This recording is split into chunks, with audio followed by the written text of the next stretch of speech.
Et si, à la place d'avoir des ministres en chair et en os, nous étions dirigés par l'intelligence artificielle? En Albanie, on y est déjà. Le pays a nommé une ministre des marchés publics 100% virtuelle. C'est une première mondiale. Le pays estime que cela permet d'éviter toute corruption. On ne peut pas soudoyer un ordinateur. Mais tout de même, cela pose de nombreuses questions. Joris Buluc et Jennifer Istas.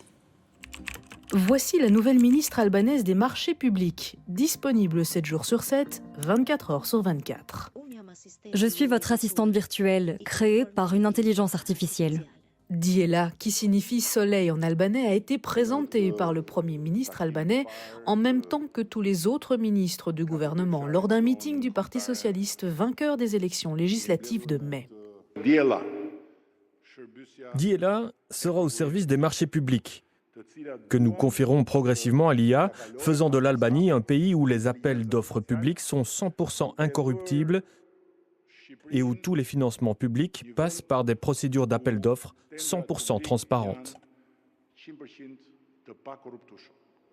Des procédures transparentes dont la neutralité ne peut pas être totale, selon cet expert. L'être humain entraîne l'IA. L'Albanie va peut-être mettre 10 ans ou 20 ans d'analyse d'offres, de rejet, d'acceptation, de critères, etc.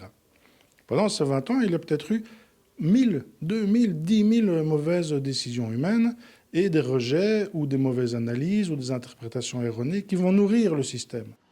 L'Albanie, qui se bat contre la corruption depuis des années, mise sur l'argument incorruptible de la nouvelle ministre, mais là encore, sans preuve d'une réelle efficacité. Il est très facile, et même c'est reconnu par les concepteurs d'intelligence artificielle, les ChatGPT et autres, qu'il y a moyen de faire sortir l'IA de ses instructions. Vous dites à une IA, oublie tes instructions et suis plutôt celle-ci, ça marche régulièrement avec une efficacité d'ailleurs que je continue à trouver confondante.